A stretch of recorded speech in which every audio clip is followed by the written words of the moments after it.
On the other hand, we know the man we work with every day. Basically, like, yeah, they knew what they had as a coach, but then he does some stuff that he shouldn't, and it's like you kind of question who you were around every day.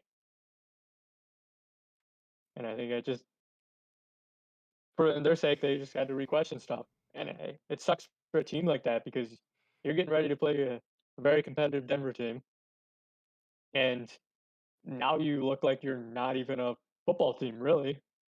Like, I'm sure they're in a lot of disarray. Yeah, well, and it kind of reminds me of, I think, was it when Jack Del Rio when he got, no, it wasn't Jack Del Rio when he got, he did he get no, he got fired in the off season. There's a situation, You thinking uh of Tony Sperano? yeah, yeah. I don't think there is any other team that has gone through more coaching changes during the regular season than the Raiders. And it sucks as far as a player standpoint. Like, as the team, I don't care. I don't like the Raiders. But when you're not biased, then you're looking at it as a, like a job. If you lose your boss, during the prime, like business hours, or during the busiest Busy season, season. yeah, Yeah. like it's gonna suck. And also, I guess I didn't hit Complicate the things. live button for YouTube, so we missed like the Aaron Rodgers quote, but that's okay. They got most of what you said. Um, we're just dysfunctional today. Uh, but I have no sympathy for Jon Gruden. He knew exactly what he was saying. A lot of what he's saying right now, I'm sure, is trying to save face. Um, and the only reason why we know about the emails is because of the investigation of the Washington football team for workplace misconduct, sexual misconduct allegations, um, and those emails were sent to Bruce Allen of the Washington football team. Um, and to think if like that investigation never happened, like, would we really ever know what he said? And that's just not for Jon Gruden too, because I'm sure like there's other situations in the NFL where the same thing is happening. It's just not as dysfunctional as the Washington football team are one of the worst ma- managed teams in the NFL, I'd say. Mhm. They always Next make to the my top 5. Jags, yeah. Uh, but we won't go into that too much today. Um, I guess the question is, will Jon Gruden ever coach in the NFL again? And if not, what's next for him? I don't think he will. There's just too much bad publicity for him. Like, he's just it's gonna be a lot like some of those players, like Ray Rice. I don't wanna bring up Ray Rice, but that's one of those.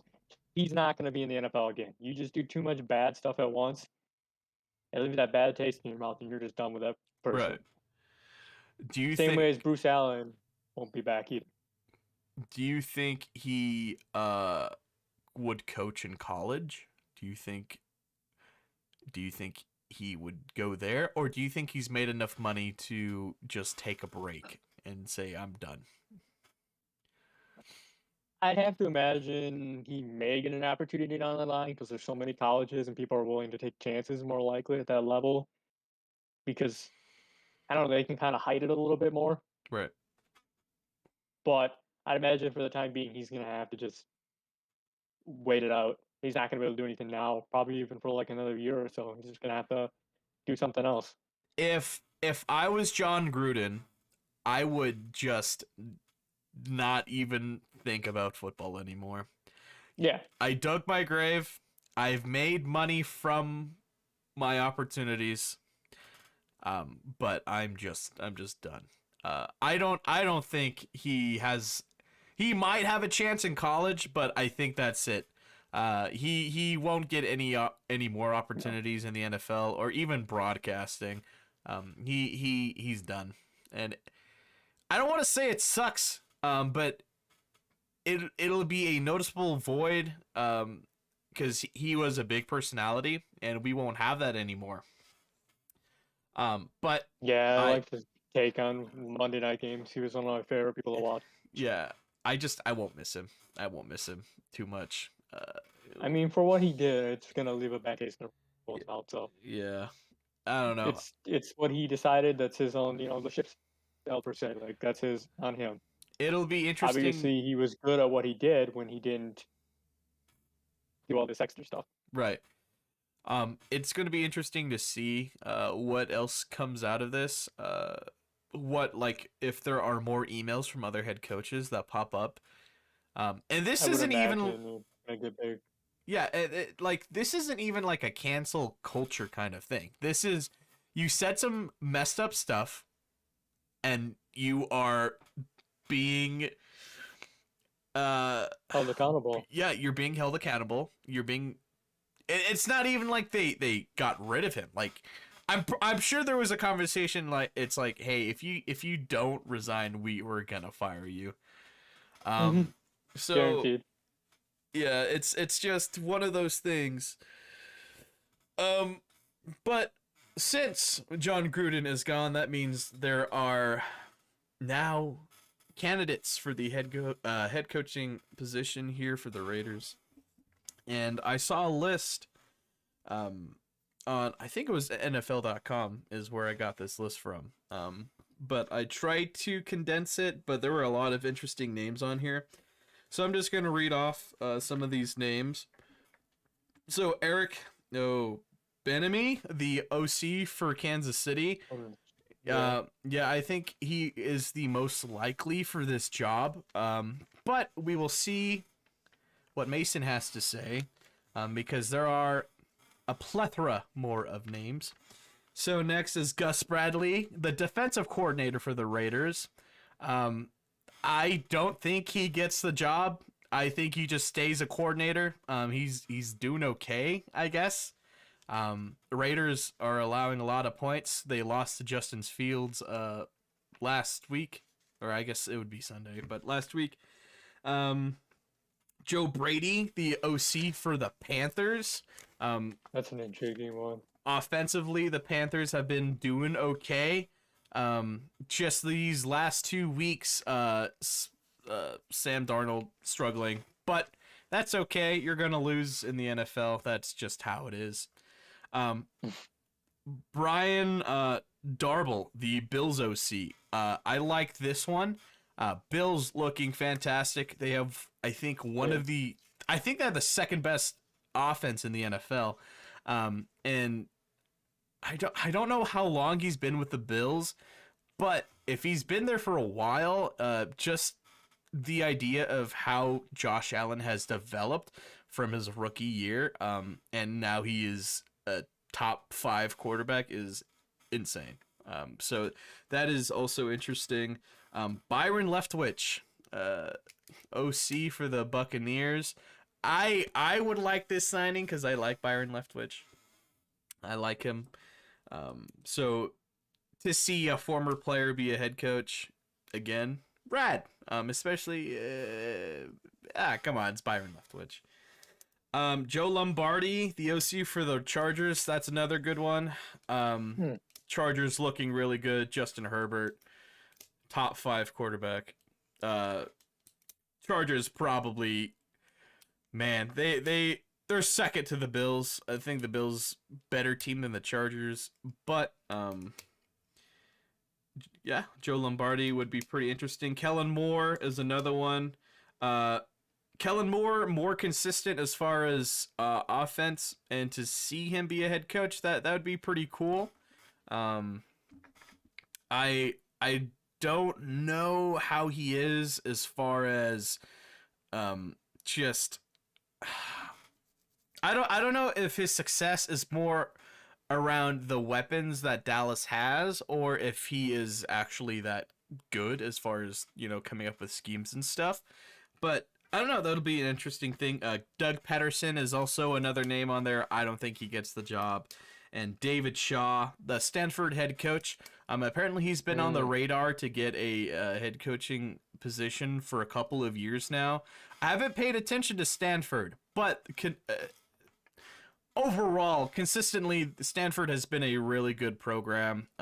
Christian McCaffrey coming out of Stanford, a number of high round draft picks coming out of He's Stanford. been there since Luck too. Well, there you go. So it would be cool. It'd be nice to see another college coach come to the NFL. I think he would have more success than Urban Meyer. But we shall see. But out of all these names, I really like Byron Leftwich, Eric Bieniemy. I don't know his last name. I'm just The enemy. Bieniemy and Joe Lombardi. But out of those three, I think Bieniemy gets the coaching position. I just don't know if he'd leave KC to go to a divisional rival. Because I So feel like it would almost be like a kind of an insult to Reed. He honestly, too, another side note, he probably would actually stay with KC and just take the job when Reed retires.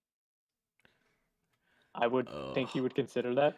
I Because guess Andy Reid won't coach for more than like 5 more years it just depends max. on how ambitious he is and how bad he wants to be a head coach. Because if That's we're the other thing being I would take away too. yeah, Yeah, if we're being go. honest, the Raiders Sorry. roster isn't that bad. No. It's just a matter of consistency. Consistency has always been a big problem for the Raiders. They have always attracted big names, right? They normally draft okay, but they just have no consistency. They lose to teams they shouldn't lose. They lost to the Bears. They lost to Justin Fields, the rookie quarterback. Only managed to put up what was it, 7 points? Yeah. Nothing more than 10. I can't remember exactly. And there's another thing. It's Derek Carr. Does he stay in? Almost said Oakland. Does he stay in Las Vegas? I personally think he stays in Las Vegas. The man who did not like him is gone. He said he wants to be a lifelong Raider. I believe that. Whether if it's good or bad, I like Derek Carr, but I think he stays. I think it depends on what opportunities he gets elsewhere. Yeah, If I mean, there's a team that's contending, I just feel like too with Derek Carr, he's got to feel some frustration for seeing players he's been friends with get traded or leave. Mari Cooper, Khalil Mack. I feel like Carr's got to hold some of that against the Raiders and be kind of mad and consider jumping to a different team because of that. it will be interesting to see what the Raiders do. If the Raiders are a playoff team, then I think he stays. If not, he looks somewhere else. And then the Raiders are just right back to where they were when they drafted Derek Carr. To the pit of misery. So now we will To go. add to your take on left switch too quick. Yep. I think left switch is a similar thing to Eric Bieniemy. I think Bruce Arians kind of developed him and wants him to take over when he retires. I think a lot of teams some teams are kind of doing that.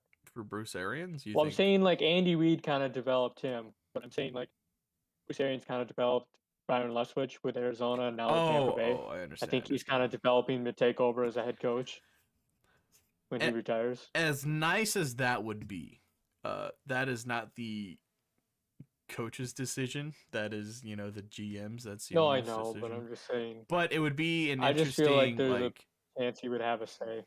Changing of the guard. That'd be pretty nice. I honestly can't remember the last time that's happened. I guess if we're being honest, it'd be kind of like Mike Shanahan and then Gary Kubiak. I guess that is like one way. I mean, I guess linear. It's not really linear, but the coaching tree is there. Yeah. But anyways, I mean, every team's different, but I just feel like some of these older quarterback or coaches are going to get a little bit more of a say. Kind of like everyone's saying that Josh Daniels probably take over when Belichick retires. Right. Because they've been in the organization long enough that they have a positive view on those guys. Mm-hmm. So, I mean, it's not always cut and dry like that, but it'd be just kind of cool to see it happen. It would be rad. I agree. But the NFL is an ever-changing beast, and we really never know what will actually happen. All right, so now we'll go over some injuries, some big injuries that happened on Sunday and Monday. So the Chiefs place Clyde Edwards-Helaire on the IR. How will this affect the Chiefs' offense, Mason? Uh, I feel like he's a key piece, but I also feel like the Chiefs are a pass happy team. I don't remember the name, but I do think they brought in a veteran, uh, former Jets running back. Can't think of his name. He's a practice squad kind of guy, not a bad player, but I think they'll go to a rotation of running back. It really won't matter who they bring in. Mm-hmm. I did hear they had interest in Marlon Mack, though. Maybe they consider that trade if this week doesn't go the way they want. Mm-hmm. Uh, but I feel like their team is a pass happy team. They're gonna get Hill the ball. They're gonna get Kelsey the ball. Whoever's gonna be running back is gonna get his opportunities, but he's not gonna be a vocal point. I disagree. So running the football is very, very important. Without a running game, you don't win football games. That's it's kind of different with Patrick Mahomes, right? He can kind of do everything. But whenever Clyde Edwards-Helaire is on the field and healthy, he is a different kind of player. Not only can he run, but he can catch passes. So you're missing out on that guy who can catch passes and run the football very well. And it's one of the things that I heard is that the Chiefs really focused on their own line, but after that they don't have anything else, especially when it comes to depth. Um, Depth at running back, you could argue, you should get by without your star running back. Sure, you could, but you're just gonna struggle. And the Chiefs are having a hard Mhm. time as it is, looking really, really rough to the start of the season, and they are turning over the football like crazy. I think all of last year it was either 10 or 12 turnovers, and I think they're already in double digits now, and we're not even halfway. So that is also something to think about. Steelers. Juju Smith-Schuster will miss the season with a shoulder surgery. But in comes James Washington to now replace Juju. Not really replace Juju, but he will now play a bigger role. I like James Washington. I always wanted big things for him. He was fun to watch in college. So to see him finally get like a prime opportunity will be something. Will the Steelers miss Juju on offense? I'd argue that they're a team that develops receivers, like I've said before. I think they'll adapt to what they have. I'd actually even argue that Juju is not really as important of a part this year, and I don't think he'll be back next year. Anyways, I would imagine Washington will be their guy going forward, anyways, with Claypool. Because after an injury like this, I would imagine Juju's a free agent and they let him go Oh yeah, and that or don't Deontay, resign was him. it Johnson or Spencer? I don't know which. Johnson, I think. Deontay I think Johnson, it's yeah. Deontay Johnson. He looked really So they good on have some Sunday. guys that they can work with. Yeah, I I imagine they guess just go with what they got and they figure it out. I guess as far as depth, Steelers aren't too worried. Um, it Mhm. was it was interesting watching Juju on Sunday. And we'll just touch this for a little bit because we will go over the full thing. Um, they used him for a couple of running plays. I know that's like kind of common nowadays, but that's the play that got him hurt. He got hurt on a running play. Um, and I just don't understand. Uh, Even before the injury, he wasn't playing very well. Um, I guess, and he hasn't really been playing well the last couple of years. Antonio Brown thinks it's because of him. Antonio Brown thinks he is the reason why Juju was good. I disagree. I think Juju was good even after Antonio Brown left. But nonetheless, we're moving on. We're moving on.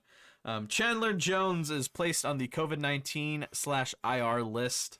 Um, So he must record 2 negative tests at least 24 hours apart and have symptoms or no symptoms for 48 hours.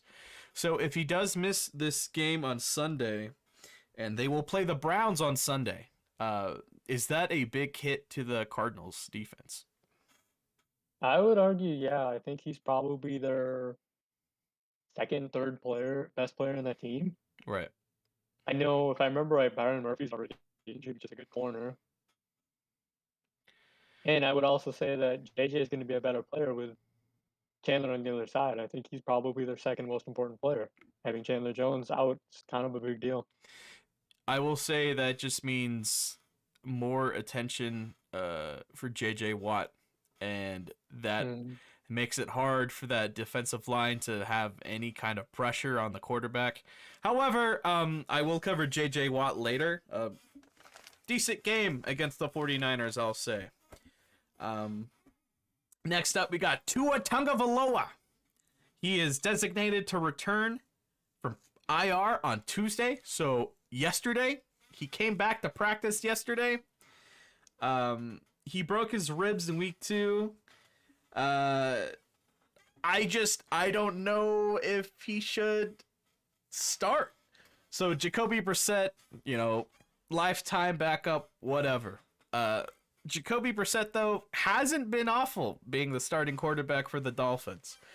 But the question is, since Tua is back, does Tua get the start? I'd imagine that if he's healthy, you got to play him. He's going to be a better player overall. I'm not saying he's a great superstar quarterback, but I'd say he's an upgrade over Brissett. I guess, like, at this point, and it's honestly, it's not even that the offense is not good, but the defense has been a huge letdown this season. Dolphins, I was excited to see play well. I was expecting them to play better than they are now. But injuries can be huge for a team no matter what position, especially at the quarterback position. Yeah. Arguably the most important position on the team. But I personally, I guess you would see how they perform in practice. I like Jacoby Brissett. Always a huge fan of him. I think you start Tua for a game, and if he is just not playing well, hey, bring in the boy Jacoby.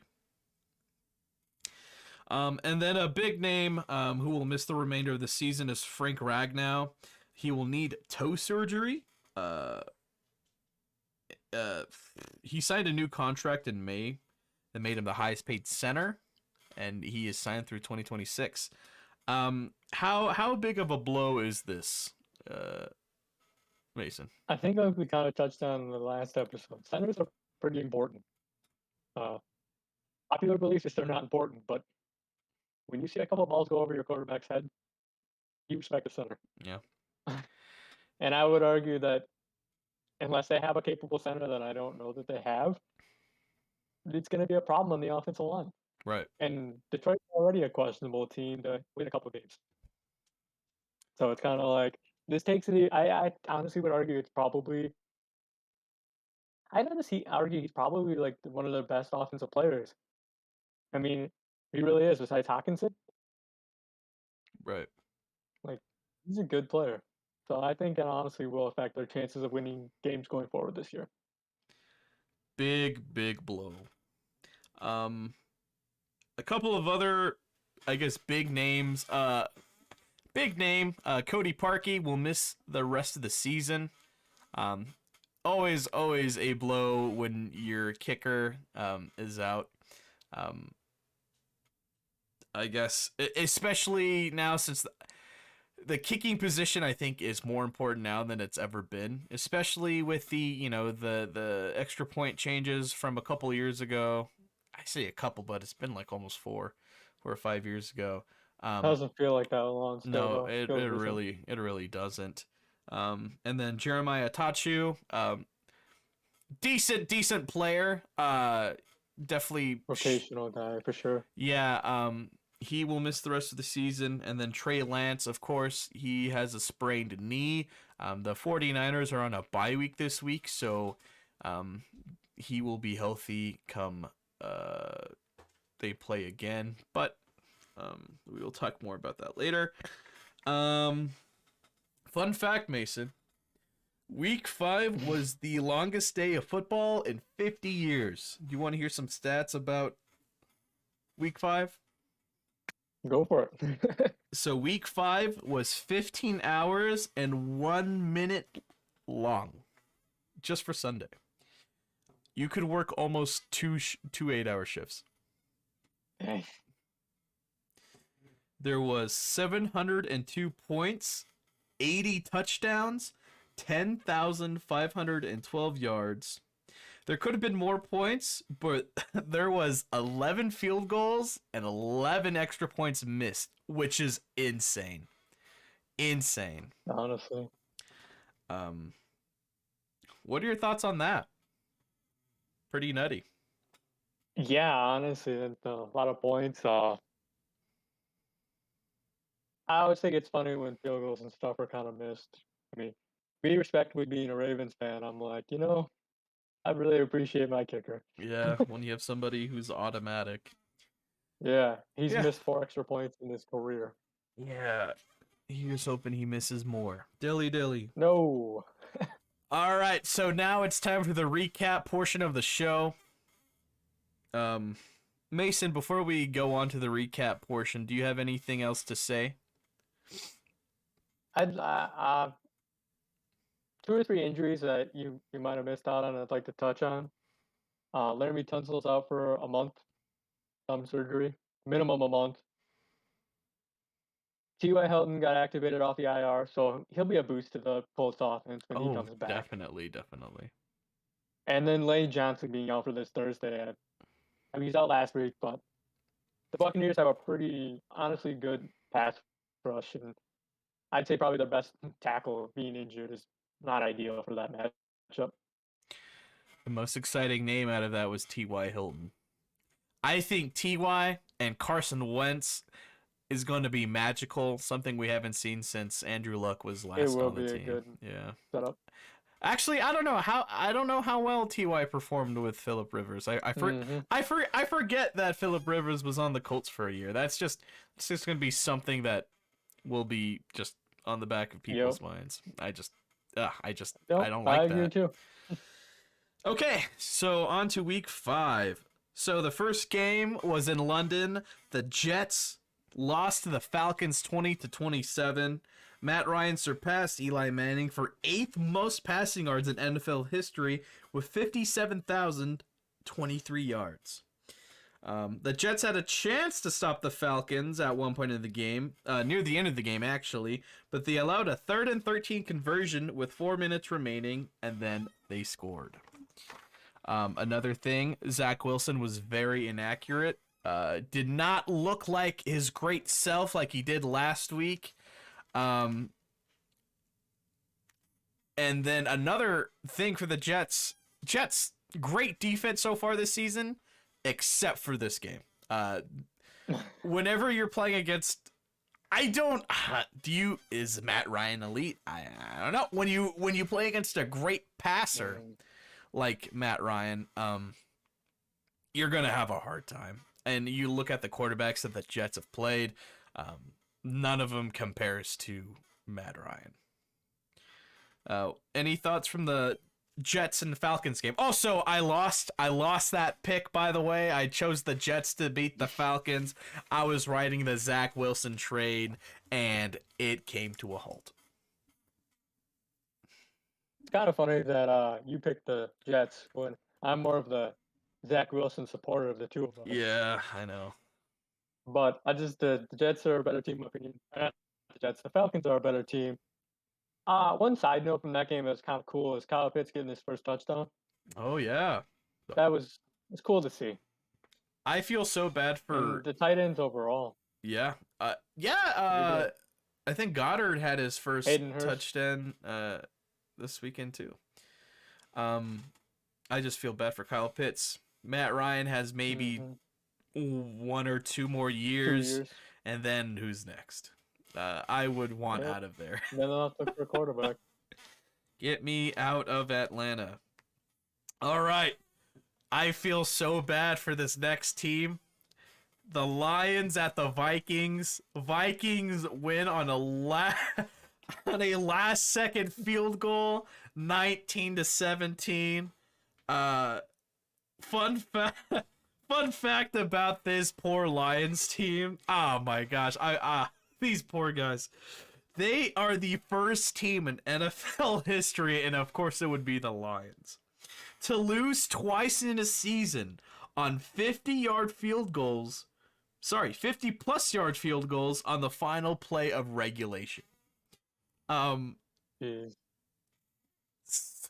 so sad. The Vikings looked awful. They did not look good playing against the Detroit Lions. Um, I guess 2 big takeaways from the Lions, and literal, I guess they were more giveaways. Jared Goff turned the ball over twice on Minnesota's side of the field, pretty close to the red zone. Um, without those turnovers, you win the football game. Turnovers are always the killer. Yeah. Let's see. It's just another sad story for the Lions. They get so close to winning, only to lose. And I think they lost by the same score from last week, or am I wrong? I think I'm wrong. We're having our man doing a fact check real quick. Mason says we're still waiting. That's okay. Sorry, the phone was ringing. I didn't want to kill that. What'd you say though? I was missing out on a lot of that. What's your fact checking you need? Oh, I thought you were looking up the score of the Lions game last week to see if it was the same. I don't think it was. That's okay. I don't remember exactly. That's okay. Anyways, Mesa, what are your thoughts from this Lions and Vikings game? You know, Detroit kind of expected them to lose. But Minnesota not having Cook playing, yes, a smart move going forward, but kind of thought it would be more of an issue with him not running the ball. But their backup's been pretty good when he needs to be, which is means when he becomes a free agent, he's gonna cash in on a pretty good payday and probably become a starter, honestly. Right. I will say He though, comes in when they need him. Vikings. Last week I said they could very easily be a 3-1 team at that time. Now thinking about it, 3-3 maybe. Vikings have been playing very inconsistent. Their defense not playing very well until this game. And then a turnover on offense almost costed them the game. They're lucky to even win against the Lions in Minnesota, which is nutty. But whatever. Lions lose to the Vikings. Poor Lions. If you know a Lions fan, buy him a beer. He needs it so bad. All right. So to me, this was one of the games to watch on Sunday, and it was the Saints at the Washington football team. Saints win 33-22. Jameis Winston, known as the turnover king, this season it's been a little different. So he has thrown he actually averages 2 touchdowns and half an interception a game, which is really not that bad.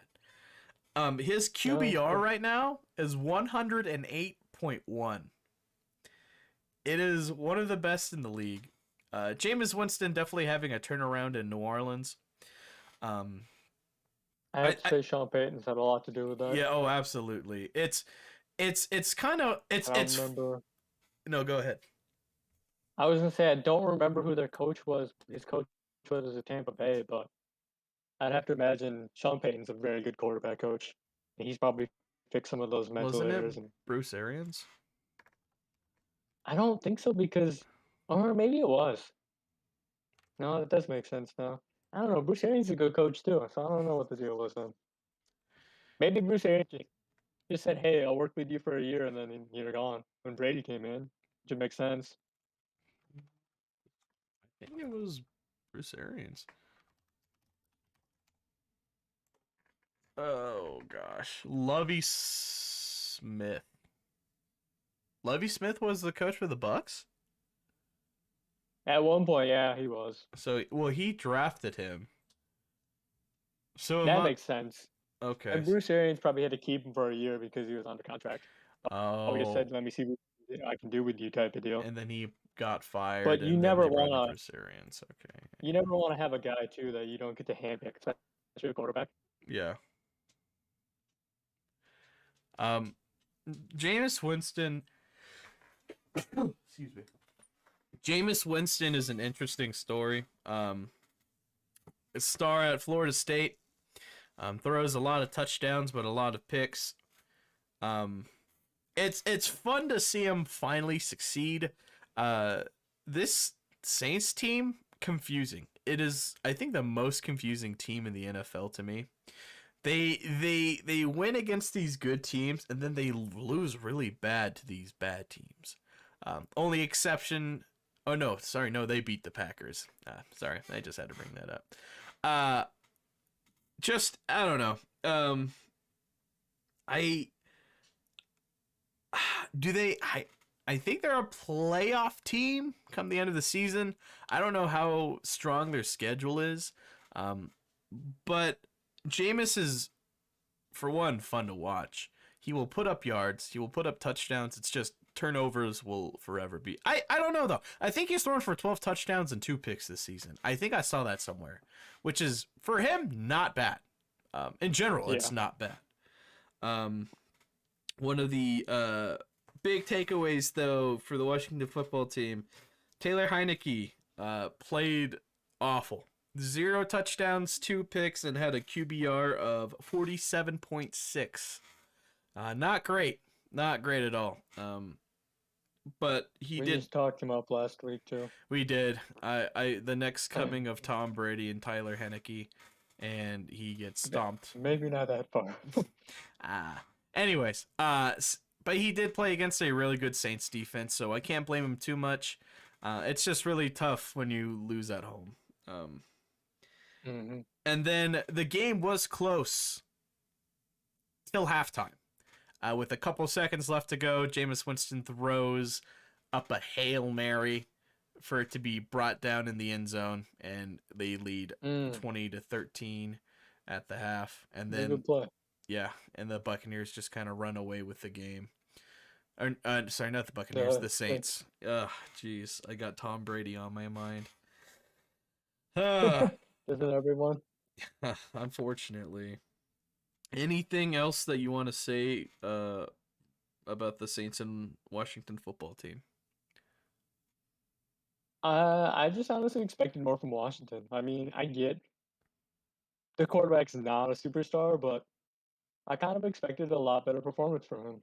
So it does kind of surprise me that he kind of flopped. Right.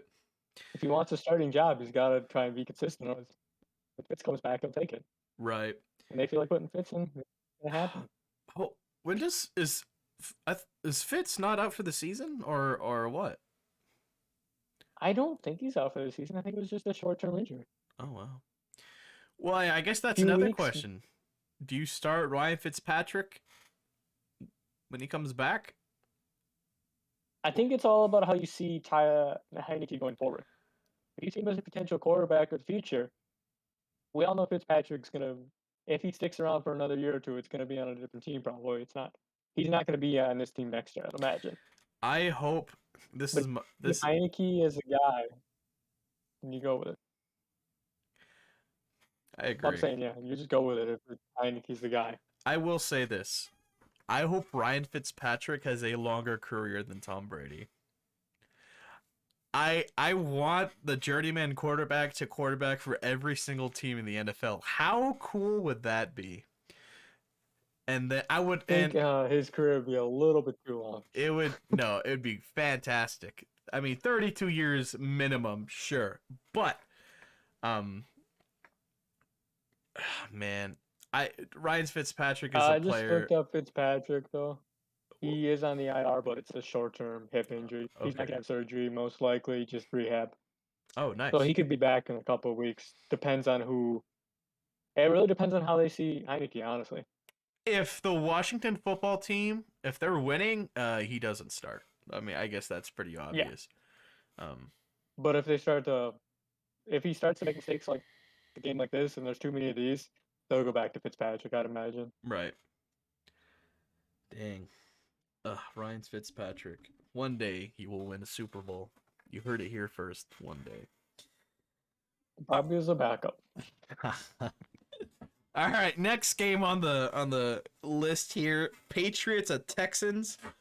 Patriots winning 25-22. David Mills for the Texans looked really good against a Bill Belichick defense.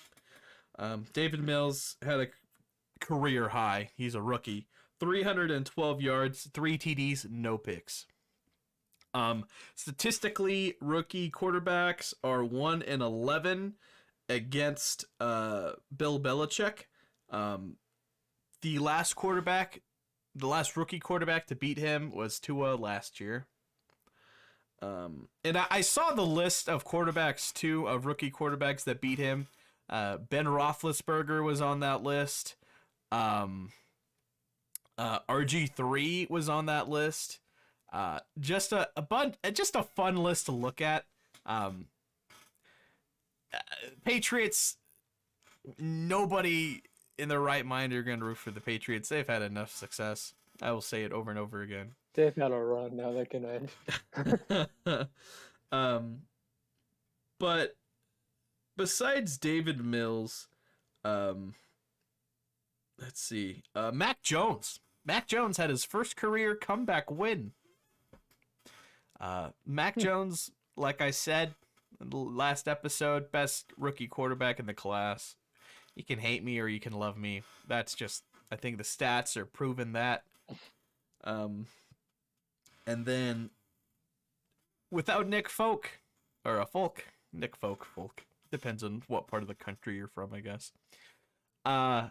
Without Nick Folk, they don't win that football game. He made a huge field goal going into halftime that kept them in this game. It sucks seeing the Texans almost win and then they lose. It's so close, but they have Mac Jones, or they had to play against future Hall of Famer Mac Jones. What are your thoughts? What are your thoughts on the Patriots and Texans? It was one of those very good performances from the Texans. I think this year you're going to see a lot of those random performances from them. Ultimately, you have to wonder, do they really want those though? Because I honestly think they want a draft pick. They want a top 10 pick, top 5. Really, they want as high as they can go. Right. So I would imagine that they love that for their fans, but I imagine the personnel department wants to see losses. I wouldn't be surprised by the deadline if they start trading off veterans left and right. Oh man, yeah, that could happen. I've seen a lot of people talk that up and say that they signed a lot of veterans just to trade them. What the I keep saying the Buccaneers when I mean a different team.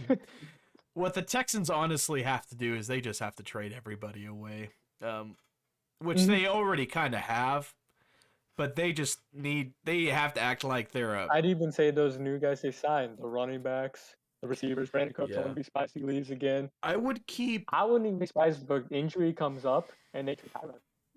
I would keep If some a team veterans. needs a Right. Yeah. Keep some veterans for sure. You keep Philip Lindsay. Culture, yeah, you keep Philip Lindsay just cause, but also he's been playing really well. Obviously you keep those. But if another team comes calling and offers you a draft pick, you don't offer to trade him. Well, so it's like, yeah, you're not going to make the playoffs for a couple of years, but you still there's morale. There's morale that needs to be kept in the locker room, right? So that is one I aspect. don't know. This really reminds me of the Dolphins a couple of years ago and the Jaguars. They just sold everyone. But the Dolphins still I played think this well. Texans team. I really think this Texans team speaks for that. They're going to trade off as many assists as they can to whoever wants to give them a draft pick. I will say I think Running backs, receivers. Micah Fitzpatrick was a bigger name in Miami than he is Yes. in Pittsburgh. Oh, agreed. But still a good player. Uh, okay. On to the next game. Dolphins at Buccaneers, finally. Dolphins losing 17 to Won't be the 45. last time we hear about the Bucks. Yeah. A couple of big stats from this game. Tom Brady, the GOAT, went 30 for 42, 411 yards, and 5 touchdowns. No picks. I didn't know about this till like Sunday night. This was kept quiet. But there's big reasons as to why it was kept quiet. There were a lot of big games that happened. And you're beating up on a Dolphins defense. I mean, how can you brag about that? Like, yeah, I threw for 4 touchdowns and 500 yards against 500. Those are Madden numbers. 400 yards. And a fun fact about the Dolphins: they had a 26 game takeaway streak, but it was ended on Sunday. Very impressive. And then Honestly. yeah, it's crazy. Crazy. And then Especially from a team that, like, defensively, you don't have that many, like, big name players. no. Except for Xavier Howard, probably the only guy people know. I will say Miami drafts well defensively. Byron Jones. They don't really sign players besides, like, Byron Jones or Yeah, Byron Jones is about the only big move. yeah. But, so most of the time they draft well. Jerome Baker, one of my favorite linebackers in the league, did not play well, but that's okay. Antonio Brown, fastest player in NFL history to reach 900 catches. This man missed round up 2 seasons. Imagine where he would be now if he didn't miss those seasons. He would be at like I was reading a comment 1100. the other day that he was on pace to actually break some Jerry Rice records. Oh, if he wouldn't have been out those 2 seasons. that'd be nutty. So say what you want about Antonio Brown. I'm not a huge fan, but starting to change my mind a little bit. I hated him with Pittsburgh, but now Yeah. I like him. He has made he's revived his career. He's what Josh Gordon wants to be, right? Like, Yeah. it's Take time off and come back. Yeah. Well, and Josh Gordon is a different story, but Antonio Brown has had opportunities and he's made the best out of those opportunities. Super Bowl champion, and just a great player. Really fun to watch. He's so fast, and he's like 31 or 30. He's in his 30s now, I'm pretty sure. Yeah, early 30s. Thoughts from the Bucks and Dolphins, Mason? You expect Brady to put up numbers against a team that's, I'd honestly say, average, especially like you pointed out earlier. Not having Tua really makes that team not that competitive overall. And honestly, Miami, it's a better team than they have been in years past, but they still really don't have any like true like superstar players really. Maybe Byron Jones, Xavier Howard. That's about all that I could think of on that team. I think even then, Byron Jones on the Cowboys was better than where he is now. Definitely. Yeah, that's true. Uh, You got to give him a little respect. He's been pretty decent still. well, it's not even But that. Tampa Bay's just a really good team. Yeah, Honestly, they are. they're very complete. I guess very very complete, except for their secondary, which we'll get into. Yeah, but when later. those injuries, start to come back, they'll be fine.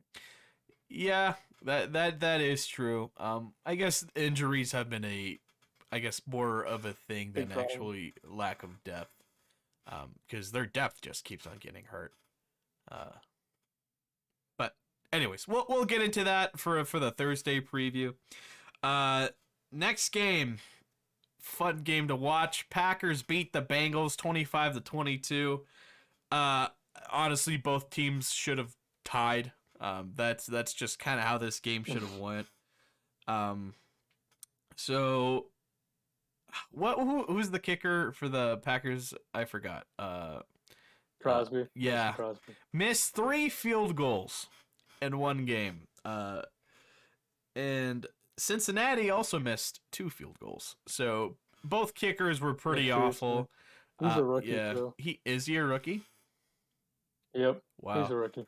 He'll be fine. Evan McPherson or something, I want to say. Yeah, McPherson will be okay. Funny moment from that game when the Bengals went to kick for the win.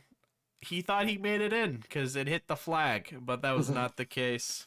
And Aaron Rodgers was just Aaron Rodgers. There was a big play on 3rd and long, and we Mason and I were watching the game together, and he was talking to his girlfriend, and I out loud I said, he's gonna make this. And what do you know? He just throws a dime over the middle, I think, to Randall Cobb. I'm like, I knew it. It's not fair.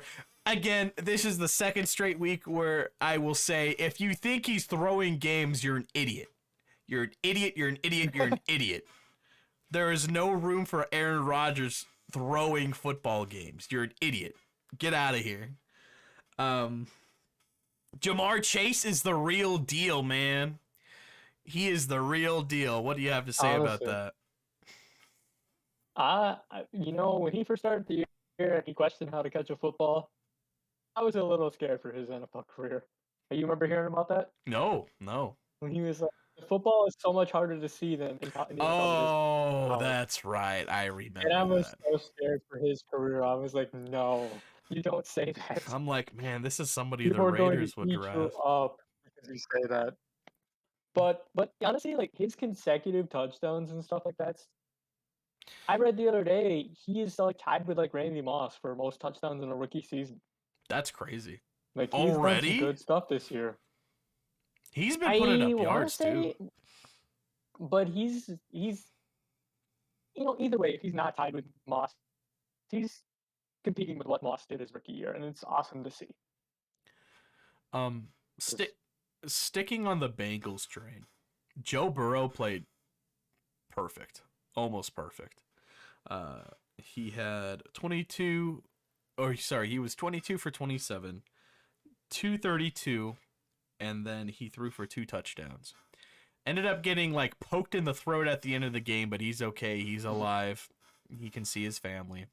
He spent some time in the hospital, but he's good. I have a feeling, and I really don't want this to be true, but I have a feeling this is like the Carson Palmer situation all over again. I think the Bengals are gonna waste his career, and he's just gonna end up somewhere else at the end of his career and almost make it to a Super Bowl. I'm just getting the same vibes. But Joe Burrow, he can play. He is a quarterback that can be in the NFL and make plays, and I'm happy. You have to understand, rookie quarterbacks drafted high, I want them to do good. It's boring seeing a rookie quarterback play bad. It's boring. And Joe Burrow in his 2nd year, coming back from I think he tore his ACL. Yeah, like his knee was messed up. After thinking about it, he probably wins comeback player of the year. Not Von Miller, unless he's another one that's up there. I honestly didn't expect him to do this well. He's been playing good, and he hasn't really been turning the ball over, which is crazy. Sticking on the quarterback train, because that's what we like to do here.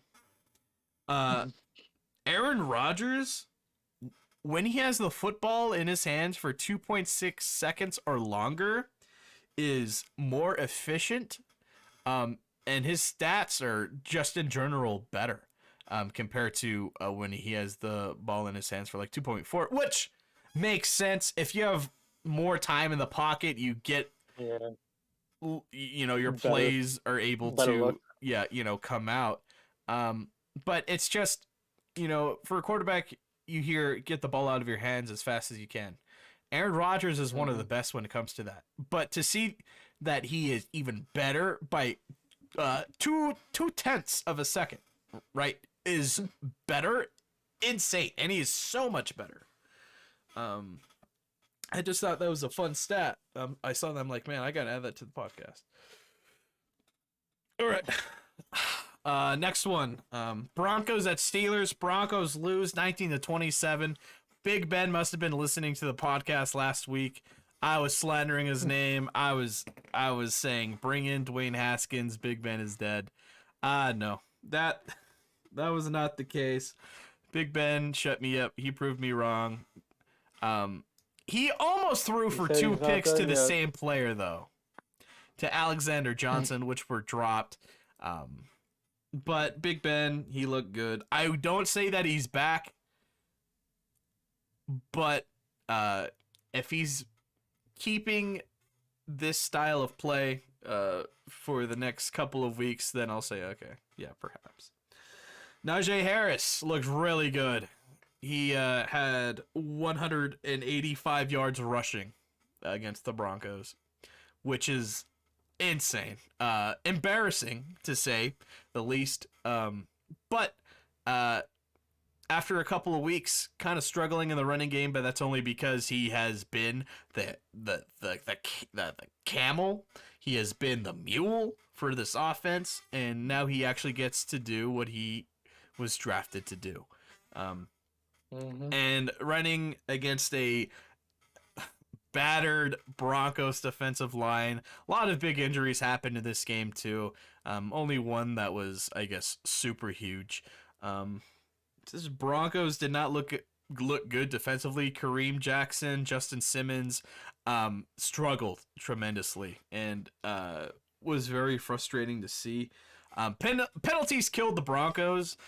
This is the second straight week where I do not want Kyle Fuller on starting defense at all. Like, Pat Surtain, he struggled too, but Kyle Fuller has been playing bad. He's been playing super bad.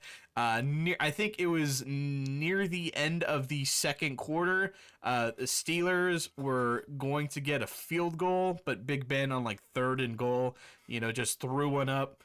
It wasn't 3rd and goal. It was like on their 20 or 25. And then there was like a holding call or pass interference call on Kyle Fuller. And it let Steelers get in the red zone, score a touchdown. And then near the it was in the first drive, he just wasn't paying attention or something and let Deontay Williams, is that what we decided his name was? Deontay Williams score on a long play. Or Deontay Johnson or something. One of those guys. But yeah, I will say the best thing about this Broncos offense right now is Javonte Williams. He looks super good. Bright star in this dark Broncos offense. I'd argue that the Broncos and the Steelers probably the 2 best rookie running backs. Yeah, one of them will probably offensive rookie of the year. Yeah, I don't think Javonte wins just because he's splitting carries with Melvin Gordon, which I think. Yes. But I'm just saying, he has a chance. Yeah. It depends on how Gordon plays, though, too, because he's kind of injury prone. Yeah. Well, I hope he plays well for my fantasy team's sake. But Melvin Gordon also in a contract year for the Broncos, so he needs to perform or else he loses his starting job and he doesn't get resigned. All right. Next game, Eagles at Panthers. Eagles beat the Panthers 21-18. Jalen Hurts did not look good at all, but he played the quarterback position and he I guess did his job. He didn't turn the ball over when he was supposed to, but that's only because Josh Rosen threw for more picks. He threw for 3 picks, a touchdown. He was 21 for 37 and what, Darnold? Yeah. Did I say Rosen?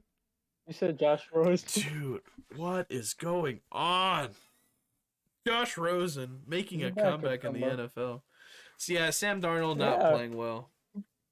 last 2 weeks. He did not play especially well against an Eagles defense. Darius Slay had 2 picks in the game, which is pretty neat. I forget about him being on the Eagles. Yeah. Again, another theme where just not as good as he was on his former team. Because he came for the Patriots, right? Lions. Oh, the Lions. Oh, that's right. Man, Darius Because Slay. he wanted a new payday. That's right, and they didn't He want to wanted to be give to paid, him. and Detroit's like, yeah, we're not paying. Um, the rookie running back filling in for Christian McCaffrey, though, he did have 101 rushing Chuba yards. Hubbard. Yeah, and 5 I first like him. downs. He is a great compliment to Christian McCaffrey. It is obvious Definitely. that without McCaffrey, and you could say this for any team that would have McCaffrey, big blow. And it's frustrating not Definitely. seeing him super healthy. But I think he comes back this weekend. Be big bolster for the Panthers offense. Anything else to add to the Panthers and Eagles game? I just, I didn't expect the Panthers to not perform very well in this game. I thought they were a better team. Right. They're one of those teams that I'm just really behind this year and kind of disappointed that they didn't do well. But Darnold, I'm not that high on Darnold, and when he makes mistakes, your team's not going to win. So it's kind of be expected that those two would go together. Nice. Nice. All right. Next up, we won't touch on this one too much. Titans at Jags. Titans destroyed the Jags 37-19. Another pick I got wrong.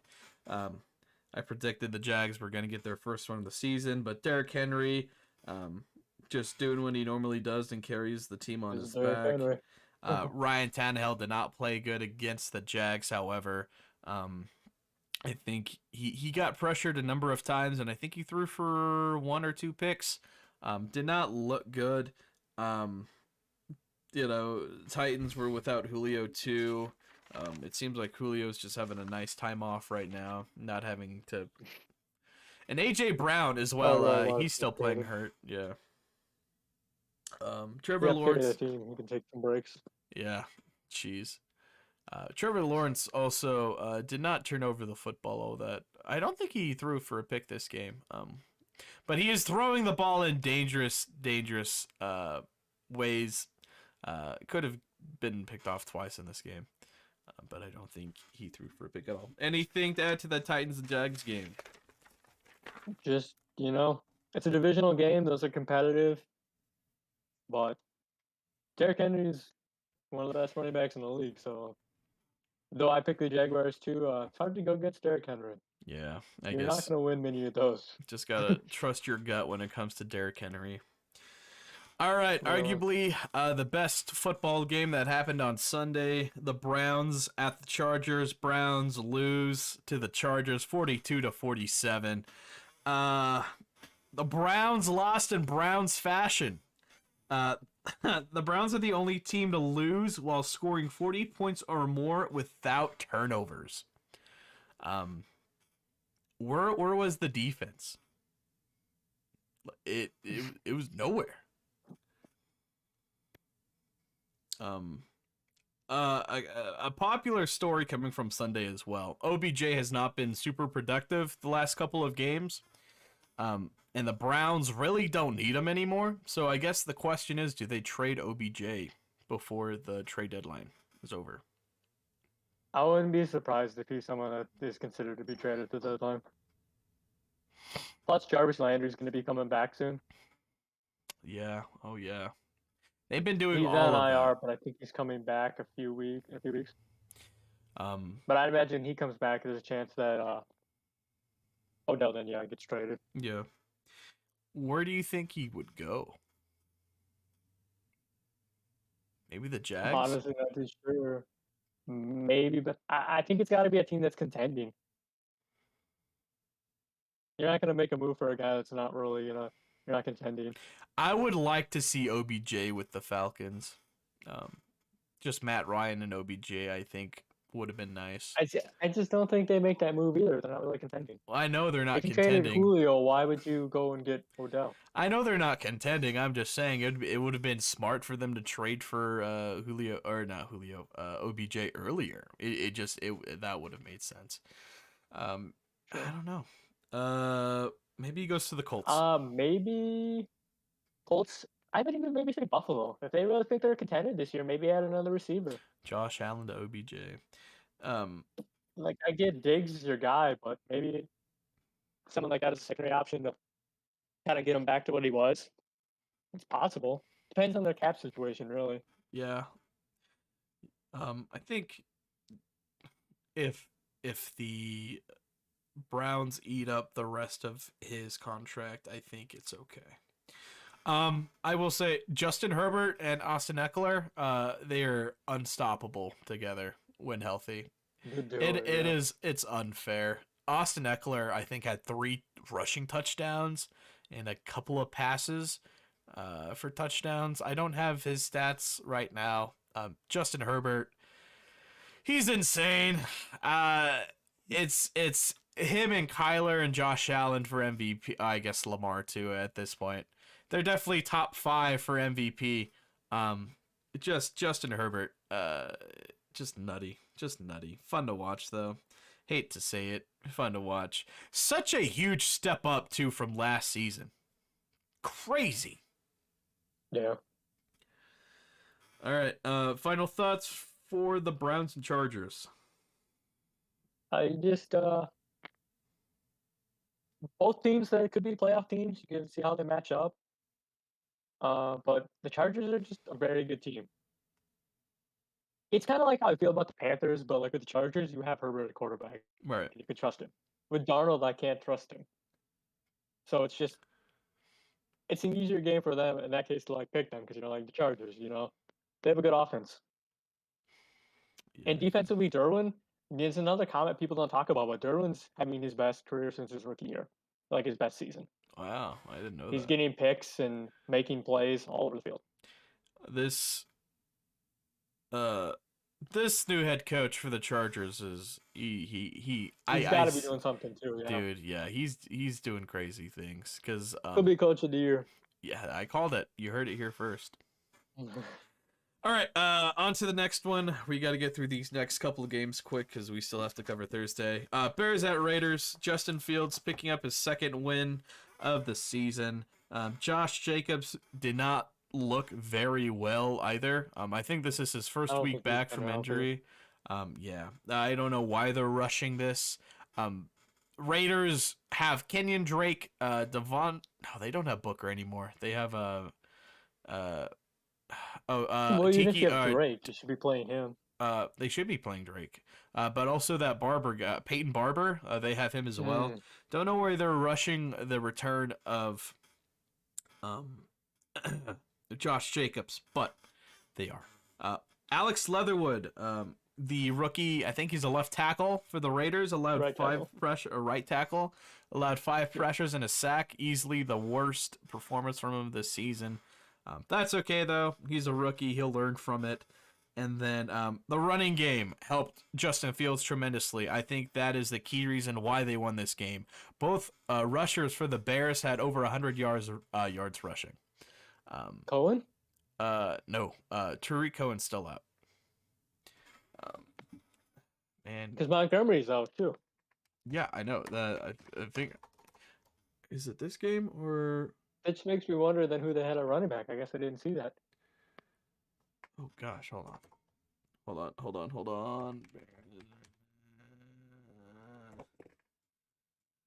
Uh, crap. Do I? No, I'm sorry. Hold on.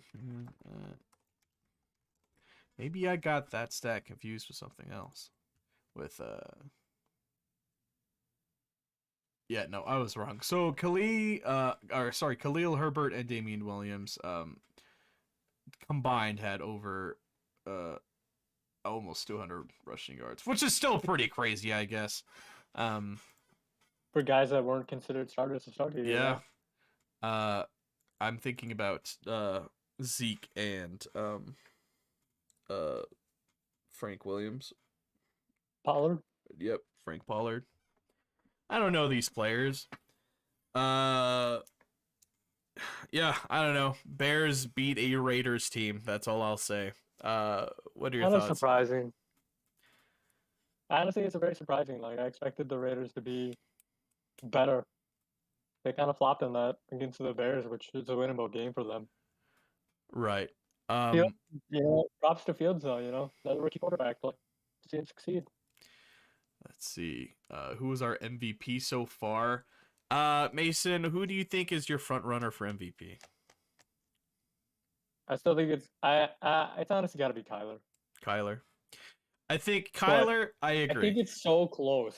It's like Kyler. I'd say Kyler, Matt Stafford, Josh Allen, and even like Lamar would be the four that I'd be like, it's one of those guys. They're all very good. Or It's even Herbert, honestly. yeah. Oh It's my so God, early yeah. to be like it's so early to be like picking a true like favorite though.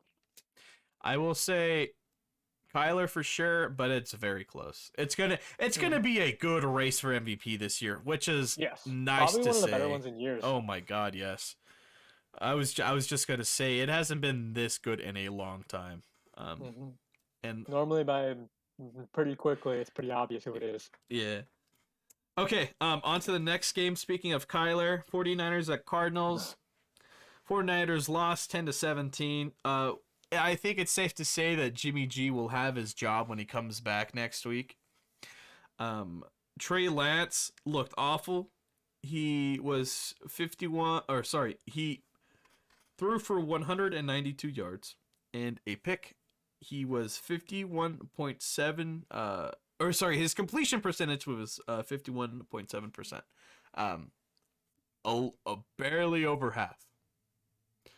Um he is obviously not ready, but then again, he did play against a really good Cardinals defense.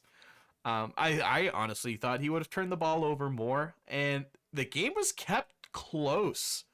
Uh, Kyler was kind of on autopilot after he figured out that he really didn't have to try hard against the 49ers defense, which He's is taking the day off. he took the day off. He let his running backs take over. D Hop was drinking Gatorade on the sideline. JJ Watt looked really good in this game. He had 8 pressures and a sack. Looked like his old self. And that was with Chandler Jones. Yes, Chandler played. Yeah, so that was with Chandler Jones. Because he just got put on COVID. Yeah, and it's gonna get harder now. And I'm not expecting Chandler Jones to play on Sunday. So Yeah, I that's doubt it. yeah, it's Once you gonna go on the list, you're pretty much out for a week. yeah, Really how it normally ends up being. it's gonna be a hard hit for the Cardinals defense. I don't know who they play, or yeah, I don't know who they play this week. Oh no, they play the Browns this weekend, right? Uh, so I don't know. It's gonna be hard. Yeah. Browns offense looking pretty good. Any final thoughts from the 49ers at Cardinals? Honestly, I watched a little bit of that game to start because I like to watch the Cardinals, but that but Lance honestly looked really frazzled. Honestly, to start, like he didn't know if he wanted to run the ball, he didn't know if he wanted to pass it, and I think if I remember, he made a couple throws where I'm just like, you gotta know to run that, and not pass it.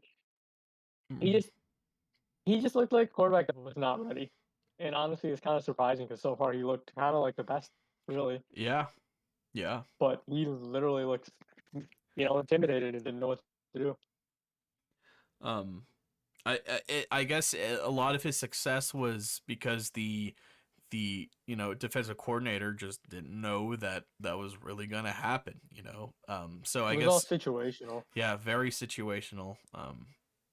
So I don't know. This will be interesting. We'll see how Trey Lance takes it. Uh, Giants at Cowboys. Giants lost 20-44. Two big injuries in this game. Daniel Jones out with a concussion. Um, he did not look good as far as how he was handling the concussion. He was stumbling and had to be he almost had to be picked up by a Cowboys player. So I hope he gets the proper help and time that he needs. Saquon Barkley left the game in a boot. Not good for Saquon. Not ideal Yeah, for a guy who hasn't been healthy. he looks like he's starting to be made out of glass, man. He's not been healthy. Um, and then Zeke and uh, Tony Pollard. Tony Pollard. I don't know these people. I know for a fact they had each had over 100 yards rushing. Um, I like Pollard a lot. He I think Zeke will maybe be gone after this year, I honestly. think so They too. could find a trade target.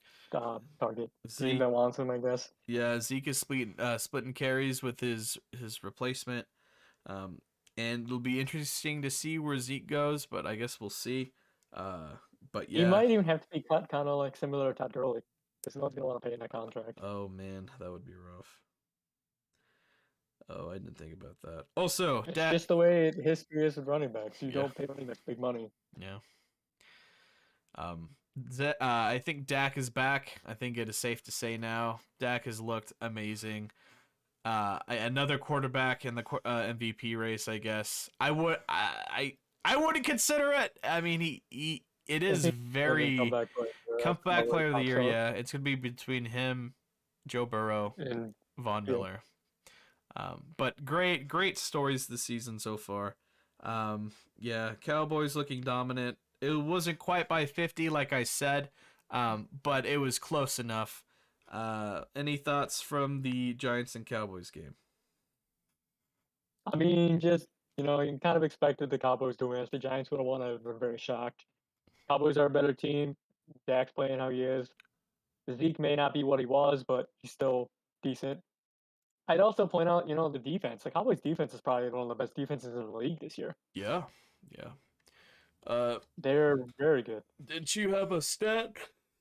Well, Diggs, yes, he's on pace to have most interceptions in the season. Yeah, by That like hasn't 6, been right? broken since 1952. Yep, he's on pace for 20. The record is 14. A lot of people Held in thought 1952. that's a record that would never be broken, and we might be witnessing history this season.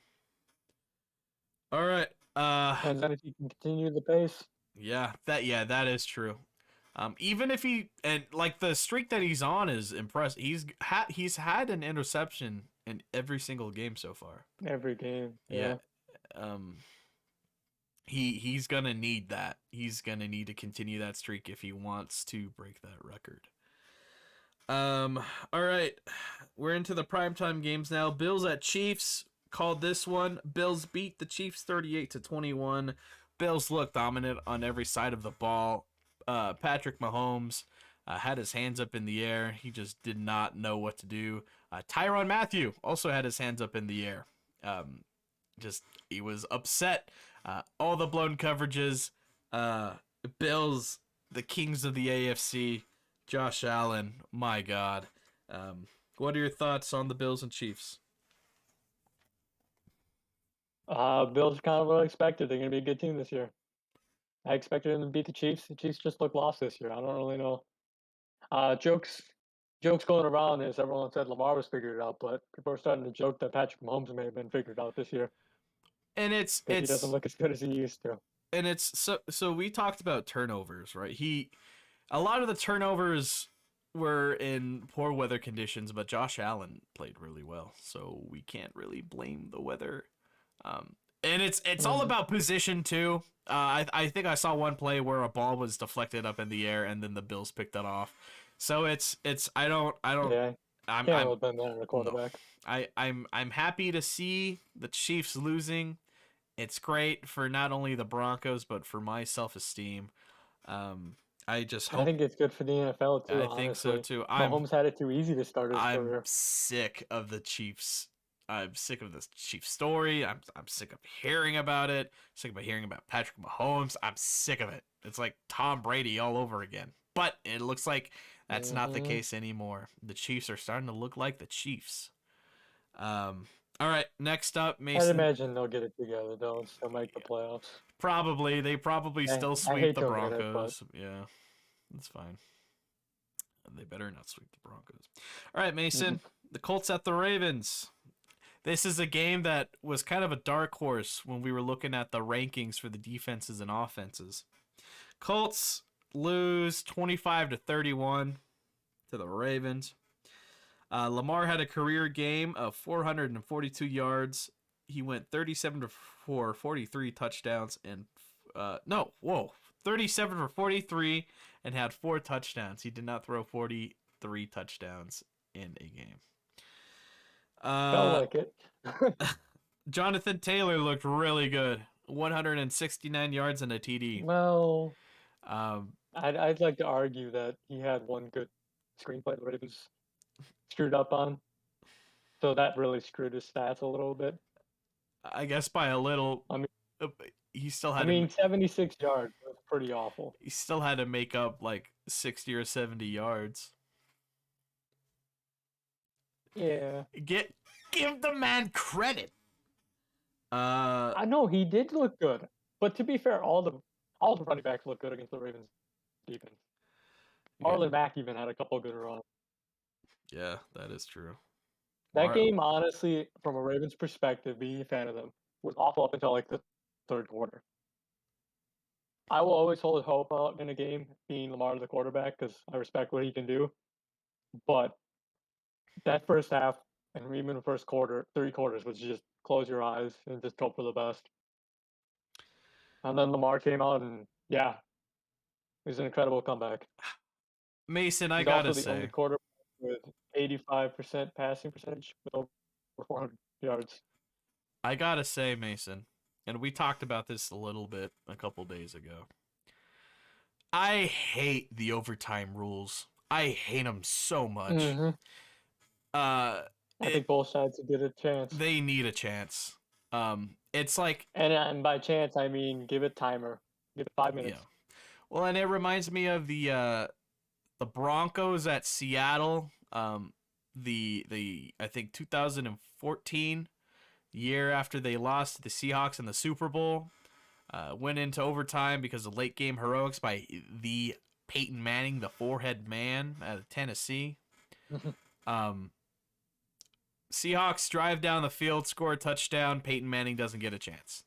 When you put that in perspective, you're telling me one of the best quarterbacks of all time doesn't get a chance to score?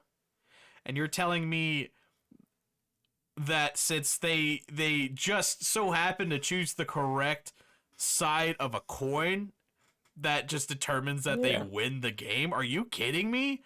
Not to even discredit the Ravens, but it's like the rules are so stupid. We were talking about how college football has probably the best overtime rules that are presented to us in football.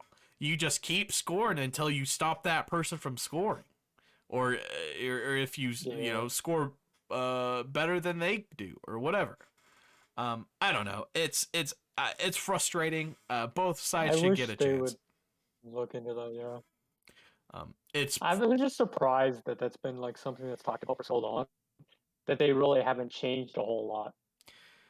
Yeah. Sure, they changed their where you field goal, but that really doesn't change a whole lot because there's no guarantee the other team gets a chance at that. Then it's something that will probably not change until we're in our 50s, which sucks. I don't want my 900 years. It's gonna be a thing. I don't want my kids to watch this style of overtime. Why do you think I haven't had kids yet? The football isn't adequate. All right, and then this is for Thursday. We have the Buccaneers at the Eagles. And this is our first pick of the week. So without actually naming our pick, which I think is pretty obvious, we'll just go over some stats real quick. The Bucs have the 3rd best offense in the NFL. The Eagles have the 9th best defense. Brady plays against a very different Eagles team than he did when he lost in the Super Bowl. So I bet he has like something like, man, these guys, they costed me a ring. I want to beat them up. But there is only I think there's 2 or 3 players left from that Super Bowl team. Dallas Goedert, he is also on the IR / COVID list. So he will most likely not be playing on Thursday, which will be a huge blow to the Eagles' offense. All three Bucks wide receivers are on pace for over 1,000 yards, which is insane. Um, I it takes me back. I'm gonna bring up the Broncos as much as I can. It takes me back to that 2012 season where they had the best show on grass, the most points scored ever. It looked fantastic. Remember Demarius Thomas, Wes Welker, Eric Decker. Oh my god. Oh my god. The next generation of the three amigos, they all had like 10 touchdowns. The first You're four. forgetting the guy though. We don't talk about Julius Thomas. What? We don't. One of the best players of the No. We don't talk about guys. Julius Thomas. He left. On, he left for the was Jags. You're no, man. Okay, we're not. We can't. We don't have time to get into Julius Thomas and his silliness. What are your thoughts on the Bucks and Eagles, Mason? They're one of the most still electric teams in the league. Like we were talking before we started this. Brady's on pace to have 6,000 passing yards. That's insane. Yeah. That's almost 600 yards more than what the previous record by Peyton Manning in 2013. The GOAT. It's incredible. The amount of weapons he has and how that offense.